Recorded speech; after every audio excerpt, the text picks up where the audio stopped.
नमस्कार, मैं हूं राजेश मेहतानी और आप देख रहे हैं शॉर्ट कैप्सूल। अभी कुछ समय पहले हमारे एक सीनियर, उनकी बेटी को एक प्रॉपर्टी चाहिए थी उत्तर प्रदेश के अंतर्गत आने वाले एनसीआर के एक जनपद में। जब वो गई साइट पर तो वहाँ कुछ लोग बैठे हुए थे नक्शा वगैरह ले करके। तो उन्होंने उनको मैप दिखाया, एरिया बताया, प्राइस बताया और उसको देख करके उन्होंने वो फाइनल कर दिया, पेमेंट कर दिया, एडवांस पेमेंट दे दिया। और जब वो वास्तव में जब वहाँ उनको कब्ज़ा देने का टाइम आया तो वो बिल्कुल उनकी बेटी सन्न रह गई कि जो एरिया बताया गया था उससे वो एरिया बहुत कम था। तो अब दो बातें हुई, एक तो एरिया बहुत कम हो गया और कॉस्ट जो उन्होंने पर स्क्वायर मीटर के हिसाब से कॉस्ट समझी थी वो तो ज़मीन आसमान का फ़र्क हो गया। तो उन्होंने मुझे बताया तो मैंने ये पाया कि उन्होंने जो पहले बताया था वो सुपर एरिया बताया था और जो एग्रीमेंट कर रहे थे उसमें कारपेट एरिया था। तो अक्सर ऐसा देखा गया है कि सुपर एरिया बता दिया जाता है और जब एग्रीमेंट करते हैं तो वहाँ कारपेट एरिया है, क्योंकि एग्रीमेंट में तो कारपेट एरिया ही लिखना है। तो इसमें विधिक प्राविधान क्या है, आइए उसको समझते हैं ताकि आपके साथ कभी ऐसा ना हो जाए।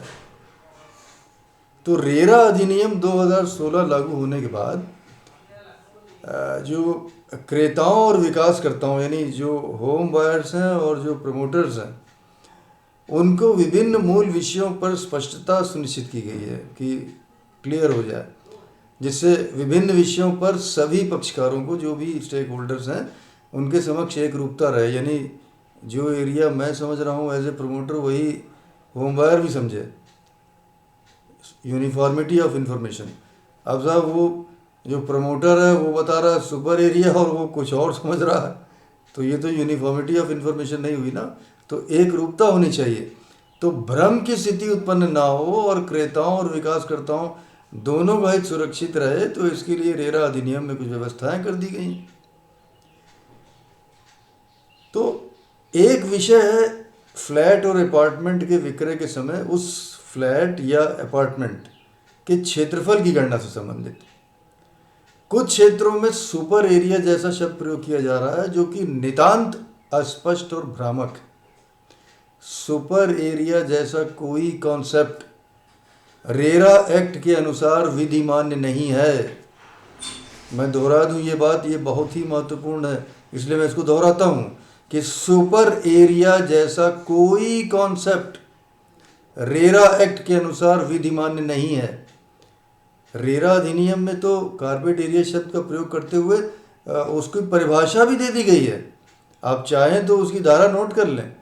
धारा 2K में कारपेट एरिया को डिफाइन किया गया, वहाँ पे आप उसको पढ़ सकते हैं कि अब देखिए कारपेट एरिया ही चलेगा। ठीक है, तो इतनी बात आपको क्लियर हो जानी चाहिए कि रेरा अधिनियम या अन्य विधिक उपबंधों में जिसमें आपका एग्रीमेंट फॉर सेल वगैरह भी होना है रेरा के अंतर्गत, उसमें सुपर एरिया का कोई कॉन्सेप्ट नहीं होगा और सुपर एरिया के आधार पर कोई भी क्रय विक्रय अवैधानिक माना जाएगा। रेरा अधिनियम के प्राविधानों के अनुसार कारपेट एरिया के आधार पर ही क्रय विक्रय विधि सम्मत है। तो अगर आप कोई प्रॉपर्टी, कोई फ्लैट या अपार्टमेंट क्रय करने वाले हैं तो इस बात का ध्यान रखिएगा कि कारपेट एरिया के आधार पर ही क्रय विक्रय होना चाहिए। यदि आपसे कोई सुपर एरिया बताकर आपसे बात कर रहा है तो आप रुकिए और उनको इंसिस्ट करिए और कहिए कि नहीं, सुपर एरिया नहीं, हमें आप कारपेट एरिया ही बताइए, क्योंकि कारपेट एरिया के आधार पर ही क्रय विक्रय होगा। किसी भ्रम में मत रहिएगा, इस बात को याद रखिएगा। आशा है ये बात आपको उपयोगी लगी होगी, आज की चर्चा आपके लिए यूज़फुल होगी। अगर ये उपयोगी लगी हो तो इसे लाइक अवश्य कर दीजिएगा और मेरे इस वीडियो को अधिक से अधिक शेयर करिएगा ताकि मेरी बातें अधिक से अधिक लोगों तक पहुंच पाएँ। और हाँ, एक बात और, यदि अब तक आपने मेरे चैनल को सब्सक्राइब नहीं किया है तो कृपया इसे अभी सब्सक्राइब कर दीजिए आपने मेरे वीडियो को अंत तक देखा, इसके लिए आपका आभार। बहुत जल्द एक नए वीडियो में एक नए विषय पर चर्चा के लिए हम उपस्थित होंगे।